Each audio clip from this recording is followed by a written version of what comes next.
I think this is pretty aggressive. So yeah, let's go see how it did, and we'll take you along for it. So stick around.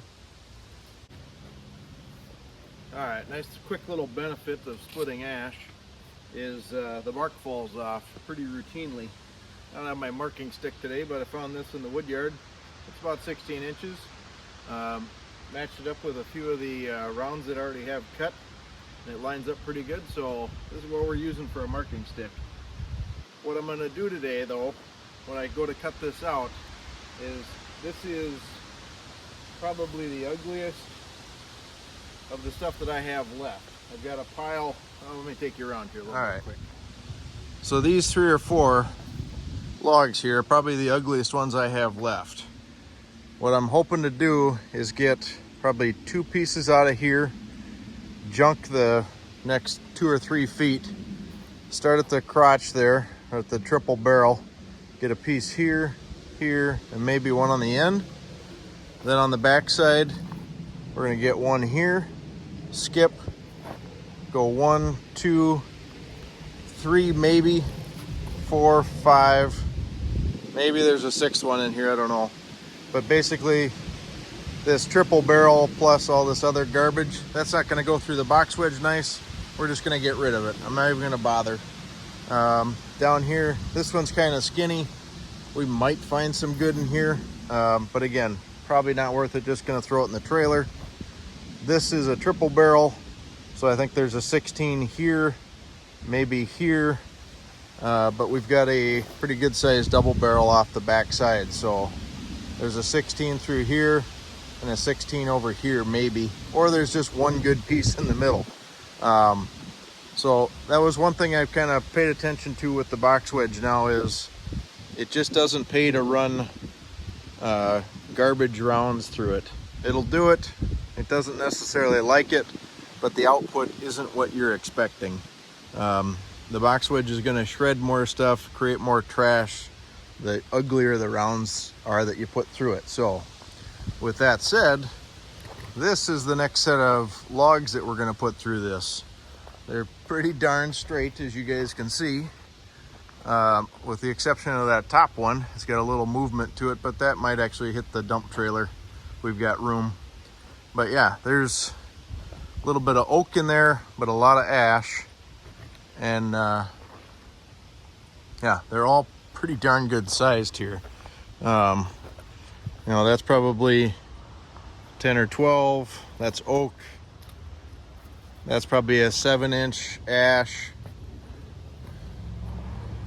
This guy here is probably more like 12 to 14. So there's lots of that 14 plus in here. This bottom one with the rope on it, that's probably more like 18 or 20. There's a couple more 18s and 20s back down here. So yeah, that's what we're gonna tackle. Not today, but it's on the docket. There's a bigger, probably 24 plus. Tripping. So this next big round here, the log, this is red elm. I think we're gonna leave that alone, maybe do that as a saw log. Kind of kicking myself. This was the other really nice red elm saw log. I should have just left that and figured out a mill or something at some point, but we'll turn that into firewood eventually. Then we got a couple more sticks of ash behind there. But here's our round pile. It's a little inflated because we got 20 tons of, or 5 tons of red rock under there, but so we got a splitting session coming up. So there's probably a cord here, even though there's a pile of rock underneath. It's not the whole pile. So, all right, we're gonna get you guys set up here to watch this 500i rip. Now this is the chain that we just sharpened with the Stihl 2-in-1 file system. So admittedly, that was probably my 2nd try at that, and I bet I've owned that filing system for a year. Yeah, I just keep buying chains. That's probably the wrong thing to do, but for me it's quicker. All right, 500i, 20-inch bar. Set the safety. cylinder decompress.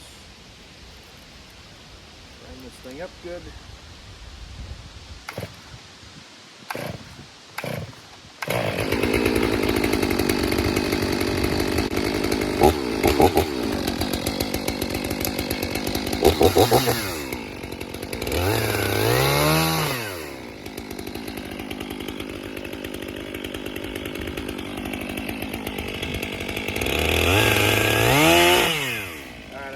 Just marking that, I don't know, 6-8 pieces or so, this thing got really sharp.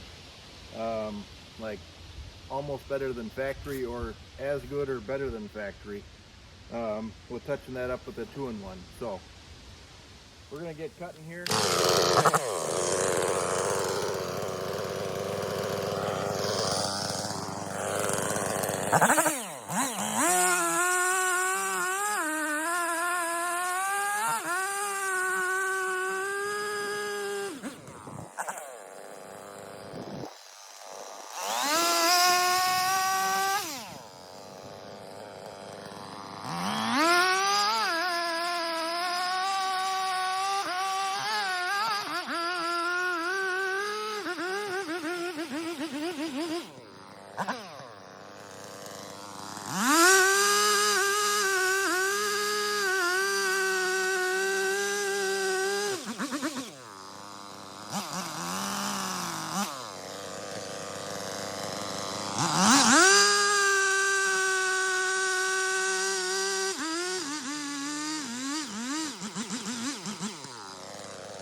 Alright, so one thing I noticed, filing those rakers and hitting those rakers as hard as we did with that 2-in-1,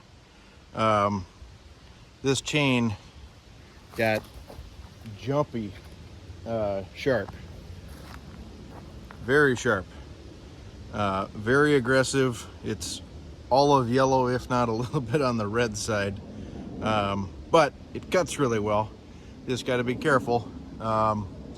It didn't want to, it's almost too aggressive to come up and undercut. You know, when you roll the log over, you can come up underneath that kerf. It really didn't want to do that. It was really sticky to do that. It worked on a couple of these, not every one, which is why I kind of rolled some stuff over. But yeah, 2-in-1 definitely works. Maybe 1 or 2 passes, or 1 or 2 good passes versus the 3 or 4 or 5 that I took. So that's something I just noticed, and that's playing with it right after the sharpening. So we got 2 more cuts left to do on this, 3 I guess. And then we'll get the Mini fired up, back the truck up, and get these loaded up. So all right, here we go.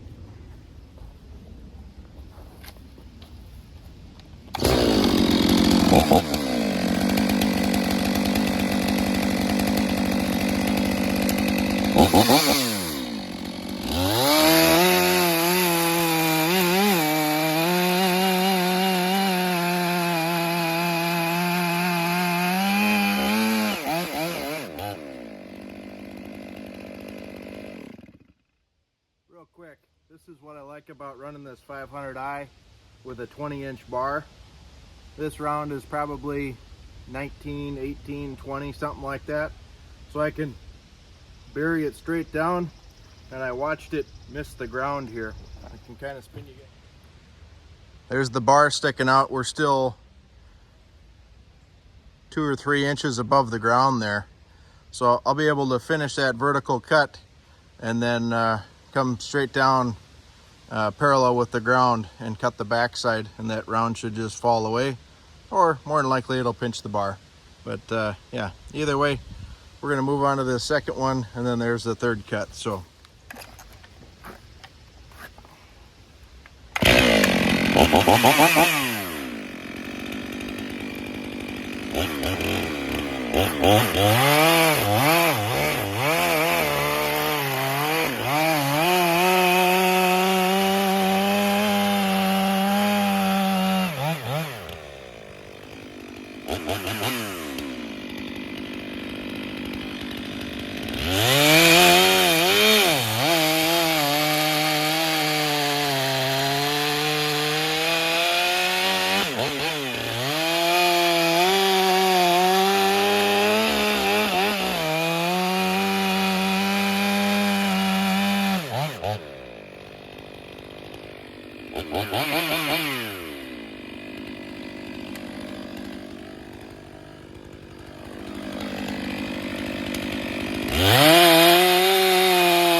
alright folks, that's going to wrap this video up.